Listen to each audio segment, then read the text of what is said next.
Dr. Radhakrishnan is an eminent speaker and a great philosopher.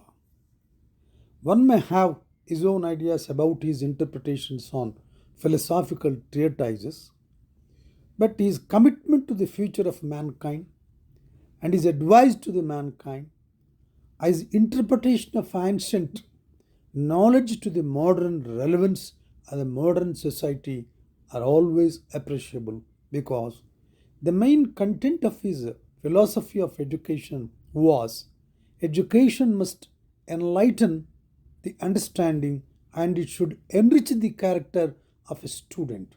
This is what he taught and this is what on which he stood for the future of the mankind. We may have our own views on several occasions and contexts about Dr. Radhakrishnan, but his marvelous gift of speech and originality of thoughts can never be deferred, cannot be overruled. He had great commitment for the future of the mankind. This he has expressed in several great occasions when he was conferred doctorates by several countries in several universities. In June 1956, when he undertook a tour of Europe and East and Central Africa, the Free University of Brussels conferred on him an honorary doctoral degree. In his address to the university, Dr. Radhakrishnan appealed for the establishment of the brotherhood of a man and one earth, one family, as science and technology had made it possible for us to attain these ideals. In 1956 itself, he has pointed out now with this advancement of technology and science, so much of communication system, definitely it is possible if the mankind thinks for establishment of universal brotherhood. He wanted the world to be cautious about the method it adopts. The future of mankind, he said, depends on the future of man, on his spirit, on his approach to the problems which face him. If he relies on force and adapts military approach, the future is bleak. Indeed, if one, on the other hand, if he believes in the spirit, he will prosper. The Charles University, Prague, Czechoslovakia conferred on him its honorary degree, doctorate. In his address to the university, he emphasized the importance of freedom to the being of man and said, "It's an honor to be a man. The sanctity of the human soul is the dignity of human personality, is the ethical base of democracy." Karl Marx denounced capitalist economy on the ground that it dehumanized man. By hardening man, by softening his head, by rousing his senses, by depleting his imagination, it mechanizes the human being. By debasing men's minds, by debilitating their wills, by destroying their vision, men are reduced to puppets, things of paint and sawdust, which have no life but are moved by strings. Man is great when he is not a cog in the social machine, not an item in the series of objective happenings, not a unit in an anonymous crowd. He is great when he is able to think for himself, pursuit of truth in the highest austerity, జ్ఞాన మయం తపః అన్నాడు. He says జ్ఞానమయం తపః. Referring to India, he said, we have great traditions of teachers. We have great traditions of soul-to-soul communication starting from Upanishadic era and up to the level of modern teachings.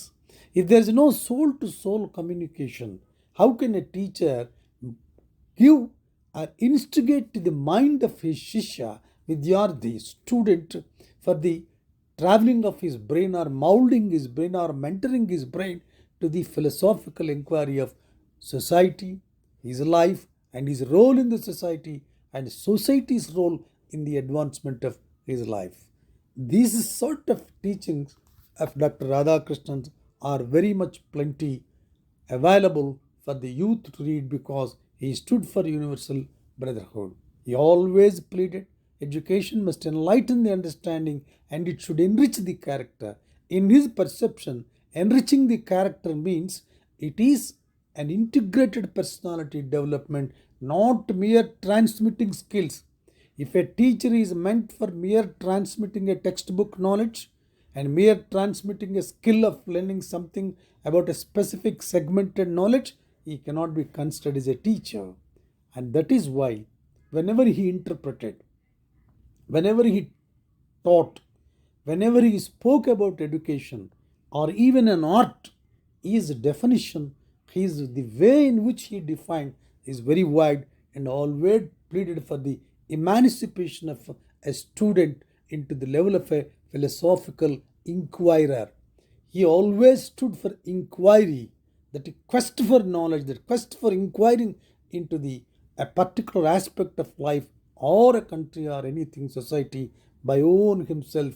That is what is the teacher's capacity to find out, to identify, and develop the student into a very integrated human being to think on his own self.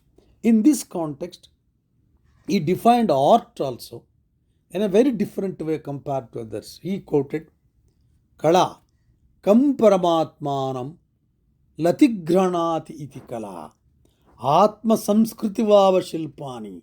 The purpose of Samskriti, the Atma, the purpose of Shilpani, that is architecture or art, anything is samskar, that refining the soul is the whole subject of all sciences, are but are all incapable of using them for refining our own spirit.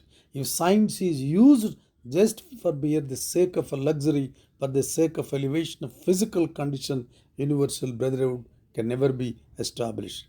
He always said very often about the practice which we overlook it, but it is very relevant to the present society. He said, Kam Paramatmanam Latigranati Kala. That which we grasp the eternal is said to be the art and its purpose. There are valuable ideas, valuable contributions by this great teacher. I earnestly request the younger generation to spend 1 hour, 2 hours at least on his main speeches which he given during the process of conferring doctorates in several universities by the several countries on him. I earnestly request all of you to spend some time on the speeches of Dr. Radhakrishnan. Thank you very much.